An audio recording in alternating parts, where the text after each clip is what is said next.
Thank you very much for making time for us. I know you don't have much of it at all. Only when I'm in London, I tend to sort of pack it in when I'm in London. There's a reason Princess Anne is referred to as the hardest working royal. Inside a private royal room, no press, no palace aides, Princess Anne stepped forward holding a letter that would shake the future. King Charles's final wish wasn't about titles or tradition. It was a plea for unity. When Anne read it aloud, William froze. Harry didn't speak. The crown wasn't passed. A burden was. A plea to heal. A call to forgive. What Charles asked for in those final lines left both sons stunned, and the monarchy at a crossroads. Will they honor his last request, or walk away from it all? Silence before the storm. The room inside Windsor Castle was dim, heavy curtains drawn. A quiet buzz among royal aides faded the moment Princess Anne stepped in. She didn't speak right away. She didn't have to. Her posture alone sent a message. This was no ordinary gathering. William sat straight-backed. Harry leaned forward. The air between them was thin with tension. There was no camera, no formal stage, just family. No one knew what she'd say, but they knew it would matter. The Princess Royal wasn't one for drama, so if she was here, standing still with a sealed envelope in hand, it meant something serious had happened, or was about to. Even the staff standing nearby sensed it. One aide later said, "It was like watching a storm build, but in total silence." Anne gave a nod to the room steward. He closed the doors behind her, leaving only royal blood inside. Then she stepped forward, face calm, voice clear, and said, "This was left for you, both of you, by His Majesty.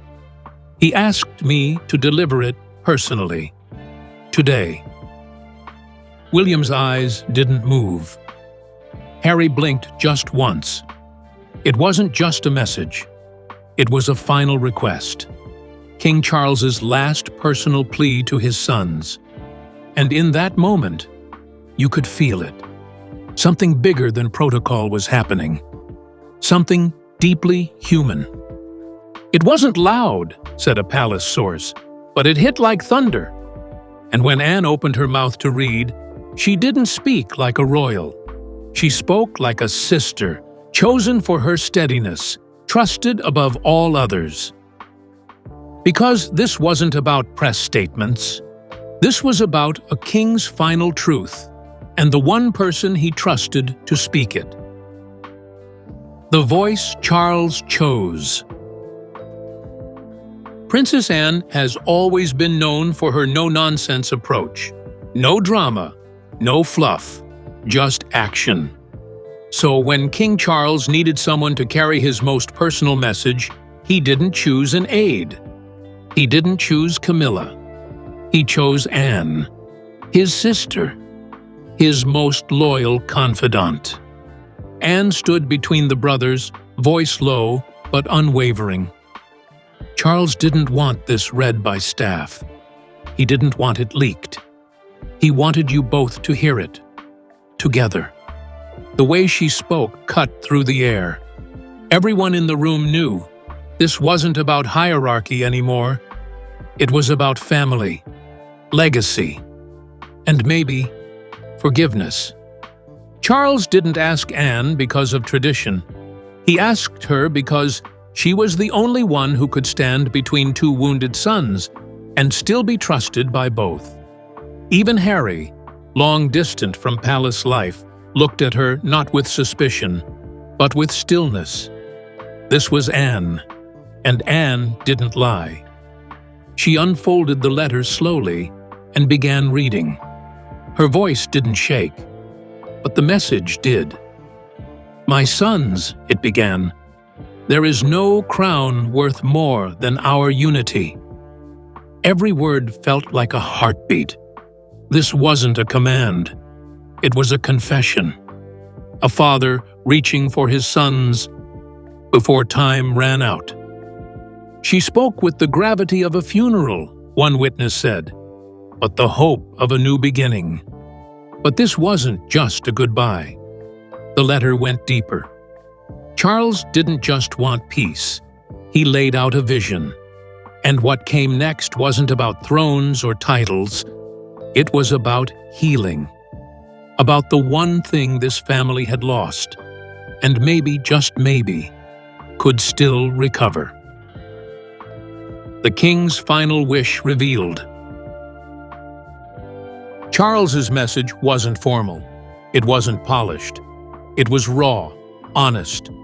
A father facing the end, trying to bind what had come undone. "I ask this not as king," Anne read aloud, "but as your father, be brothers again." No order, just a plea. But that one line landed harder than any royal decree. He didn't focus on who would lead. He focused on how.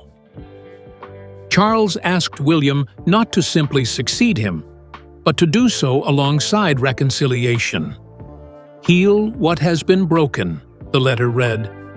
"Let the world see not two princes, but two sons who found their way back." It was unexpected and deeply personal. Then came the part no one was prepared for. Charles addressed Harry directly.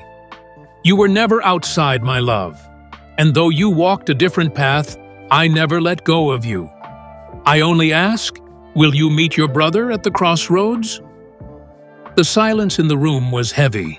No one moved. No one breathed. And finally, the most surprising line: "The crown survives not by power, but by peace." Charles wasn't just calling for unity. He was handing it over. His legacy wasn't in gold or protocol. It was in this letter. A final hope, a final request, a vision of a royal family not led by rules, but by relationship. "This was no inheritance," said a royal aide. "It was a torch, passed quietly, burned brightly." But as the words faded into stillness, it wasn't unity that filled the room. It was shock. William's composure cracked. Harry stared at the floor. And what came next wasn't certainty, but emotion. Raw, personal, and impossible to ignore. William's inner shock. William had always held his composure. He was trained for it. But as Anne read those final words from Charles, something inside him shifted, and it showed. His shoulders dropped. His fingers gripped the edge of the table. The man once called duty-bound was now visibly overwhelmed. It wasn't the request to reconcile that stunned him. It was the realization that his father's final act wasn't to name him king, but to name healing as the crown's true purpose. William had expected a message of succession.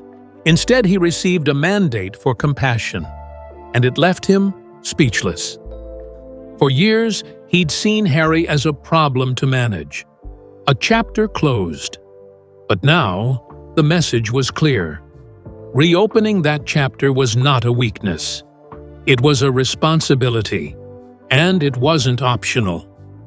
Charles didn't ask William to lead alone. He asked him to lead with love. That demand hit harder than any royal pressure ever had. His eyes darted between Anne, the letter, and his brother. There was pain there. Not anger, pain. The kind you feel when the weight of history suddenly presses down on your heart. "He never told me this," William whispered.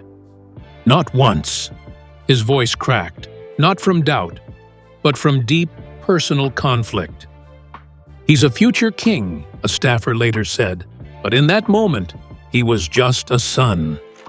And while William silently fought to hold himself together, another storm was brewing in the opposite chair. One that didn't shout, didn't explode, but sat still, deadly quiet. Because for Harry, this message meant something else. A door he thought had been shut had just opened again. Harry's silent impact. Harry didn't speak, didn't blink. He just stared at the table, eyes locked on a fixed point, as Anne's voice echoed in his ears. No anger, no smugness. Just a man suddenly placed back at the center of a family he'd been forced to orbit from a distance. The words from Charles weren't blame. They were acknowledgement. "You were never outside my love." Those lines echoed louder than any speech ever could. For a man who had felt cast aside, this was the line that unraveled him, not outwardly, but inside, deeply, quietly, profoundly. He didn't need to be welcomed back to a title. He needed to be welcomed back to a table. And that's what Charles had just done. Not as monarch, but as father. The irony? Harry had said his goodbyes to this world. But now, it was pulling him back in. On emotional terms, not ceremonial ones. One palace insider described it perfectly. Harry's face didn't move, but his whole future shifted. This wasn't a royal drama anymore. It was a man being asked to forgive, to step back in, to risk his heart again. And the world watched, waiting to see which way he'd go. "It wasn't about the crown," said a close friend. "It was about finally being seen." But why now? Why this moment? Why this emotional bombshell just weeks after silence? The answer wasn't just in words, it was in the ticking clock. Because behind this letter was a truth the palace could no longer hide. The king was running out of time. Gravity of Charles's cancer. King Charles's cancer diagnosis had shaken the palace, but not the way people think. At first, the updates were hopeful. Treatable, they said. Manageable. But insiders knew the truth was more serious. Sources now say it's advanced. Incurable. Time was no longer a luxury. Every message mattered more than ever. That's why this letter didn't come through a press release. That's why Anne read it in person.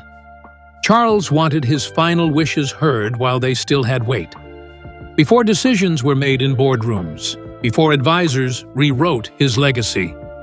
He wanted to speak as a father, one aide said, while he still could. The cancer had given Charles clarity. Years of tension, years of public silence between William and Harry suddenly seemed petty in the face of his mortality. He knew that a divided family meant a fractured monarchy, and he refused to let that be his legacy. He couldn't fix the past, but he could shape the future. And his final push wasn't about holding power. It was about letting go, letting his sons decide if they would continue as strangers or become something stronger. The monarchy doesn't survive on crowns, Charles once said privately. It survives on connection. He used his last window of strength, said one palace source, to leave behind a bridge, not a battle. And that bridge, it was more than symbolic. Because if the king's message was truly heard, what came next wasn't just about forgiveness. It was about rewriting the entire idea of what royalty could and should look like. A monarchy redefined. This wasn't just about two brothers anymore. Charles's message had opened a deeper question. What should the monarchy be now? For centuries, it was about bloodlines, power, and protocol. But this letter pointed somewhere else. Healing, connection, a royal family that reflected humanity, not hierarchy. Charles's vision didn't dismantle tradition. It softened it. Instead of a solo ruler, he imagined something new, a shared mission. William, Catherine, and yes, Harry. Not 3 thrones, but 3 voices, each different, each essential. This wasn't a leadership chart, one insider explained. It was a family trying to become a team again. The idea was bold and risky. It meant embracing emotional intelligence over outdated formality. It meant showing the world that crowns don't make you royal. Your actions do. In this vision, Catherine wasn't just a consort. She was the monarchy's emotional anchor. Harry wasn't an outcast. He was a bridge back to unity. Critics might call it unrealistic, but others saw it as survival. In a world that no longer bows blindly to crowns, this was a chance to lead by values, to make royalty feel human again. People don't need perfection, one commentator said. They need to believe this family still believes in each other. Charles didn't redefine the monarchy, said one source. He simply reminded everyone why it matters. But a vision is only as strong as those who carry it. And behind that vision was a pact. Not between kings and princes, but between siblings. One last promise made between Charles and Anne. And it would change the course of everything. Charles and Anne. They'd always been close. Charles and Anne, born just 21 months apart, raised under the same rules, shaped by the same queen. But through it all, Anne became something more. The voice Charles trusted when the world got too loud. And in his final days of strength, he turned to her, one last time. This pact wasn't about power. It was about truth. Charles didn't want courtiers spinning his message. He wanted Anne to deliver it as he wrote it, unfiltered, unedited. "Say it as it is," he told her. "You're the only one who will." And she did, word for word, without blinking. Their bond gave the message its gravity. Anne wasn't stepping into the spotlight. She was protecting her brother's last act of leadership. This was family. Real family. Not just by title, but by choice. They may not have always agreed, a family friend said, but they always understood each other. And through this pact, Anne's role shifted too. She wasn't just the king's sister anymore. She became the keeper of his truth.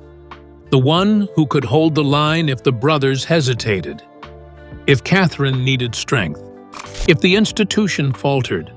Anne wasn't there to lead. She was there to guard. "She doesn't want the throne," said a royal aide, "but she'll protect the soul of it." And now, that soul was in William's hands.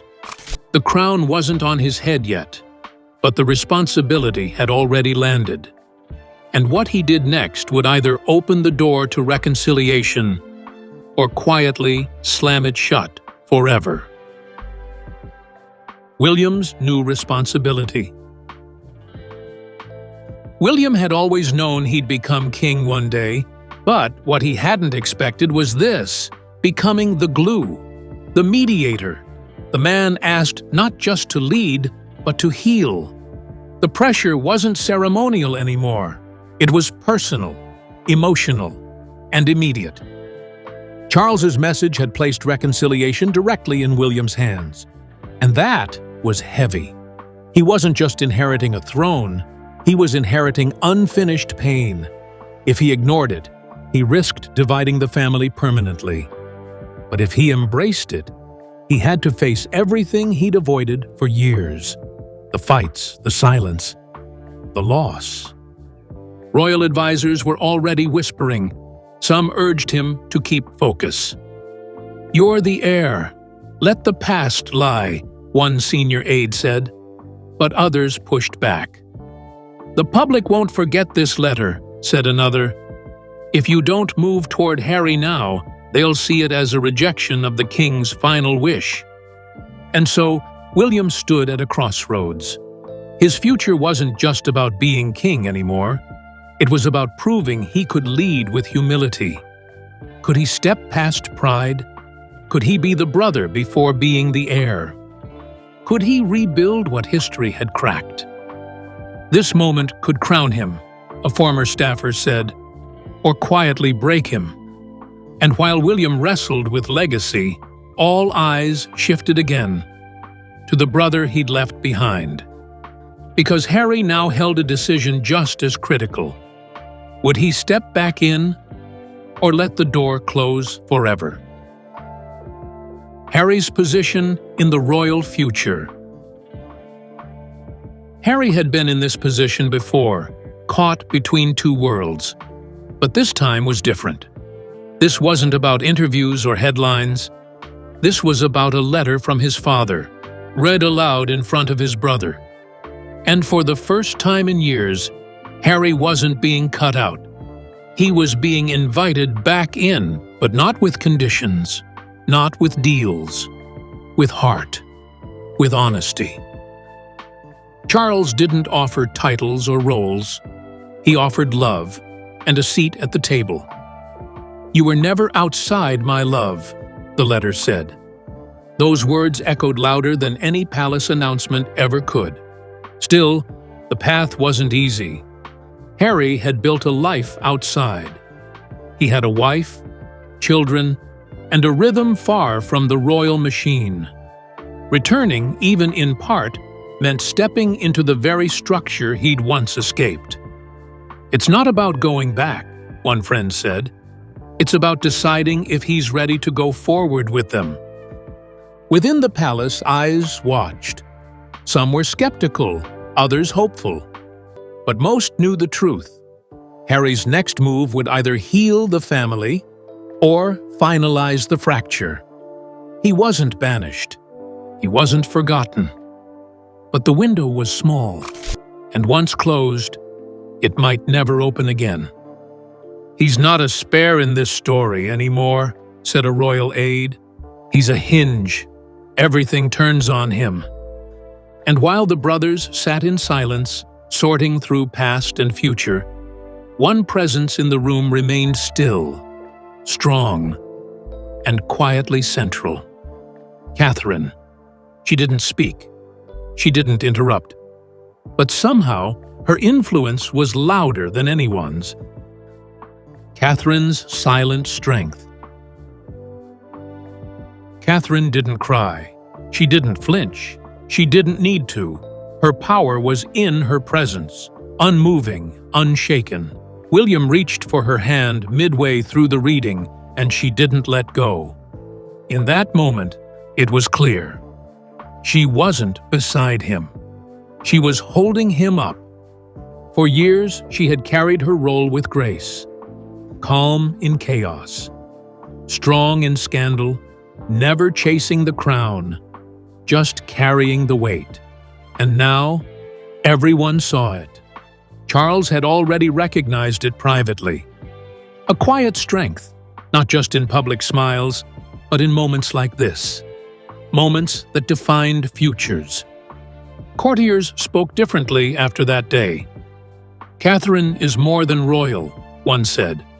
"She's the emotional center now." And it wasn't just about her marriage. It was about how she made the monarchy feel human again.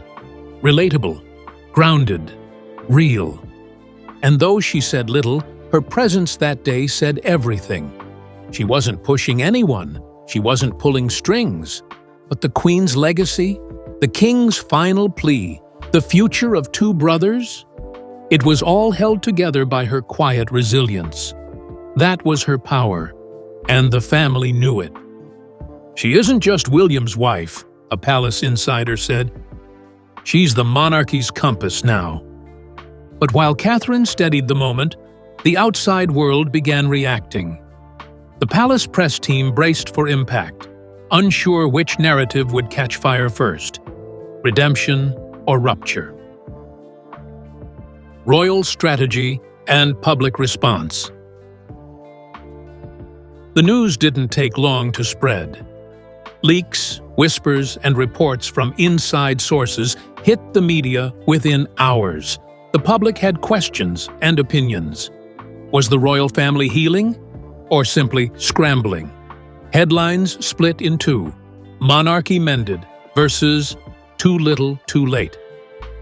Royal aides rushed to prepare for both outcomes. They drafted statements they might never release. They briefed the press carefully, but the truth was this: the story was no longer theirs to control. It belonged to the people now, and the people were watching everything. Harry's next step, William's posture, Catherine's silence. Online, the battle lines formed. Hashtags like #TeamReconciliation and #TeamTradition flooded social media. Some cheered the king's emotional plea. Others questioned if it was all too convenient. But one thing everyone agreed on: the monarchy had reached a tipping point. Polls began shifting. Support climbed slightly for a modern, united monarchy. But trust was fragile. Any misstep could cost them the fragile goodwill they were rebuilding. And inside the palace, it was clear: this wasn't a PR crisis, it was a legacy moment. And how they responded would define the next generation. This is the real coronation, a media analyst said. Not of a king, but of trust. But no poll, no headline, no public opinion could answer the real question. The one Charles left behind. Will his sons walk the path he laid? Or will pride win and leave his final wish unanswered? Will the brothers heal? The room had emptied, but the question still echoed. Charles had laid the path. Anne had delivered the message. Catherine had held the space. Now it all came down to them. William and Harry. Two brothers. Two histories. One impossible decision. William held the power. He could reach out. He could say the words. But that meant letting go of old wounds. It meant risking vulnerability on the world's stage. And yet, he knew. Not acting was also a choice. And it would speak just as loudly. Harry, too, stood at a crossroads. He could step forward, one phone call, one dinner away. But it meant trust, real trust. And after all the pain, that was no small thing. Forgiveness isn't forgetting, a friend of his said, but maybe it's choosing not to give up. Behind the scenes, meetings were scheduled. Anne would follow up. Catherine, ever the quiet force, would likely guide the tone. But in the end, only the brothers could walk this road. No letter could do it for them. No title could erase the space between them. The king built the bridge, said one insider. But only William and Harry can cross it. With Charles's heartfelt letter now exposed, the royal future stands on edge. Anne delivered the message. Catherine held the moment. Now it's on William and Harry. Will they follow their father's last wish or let pride win? One step could mend history or fracture it for good. The public waits. The press circles. And behind closed doors, the two brothers face a decision only they can make. One truth remains. The king left them a bridge. Whether they cross it or burn it, that's the final royal cliffhanger.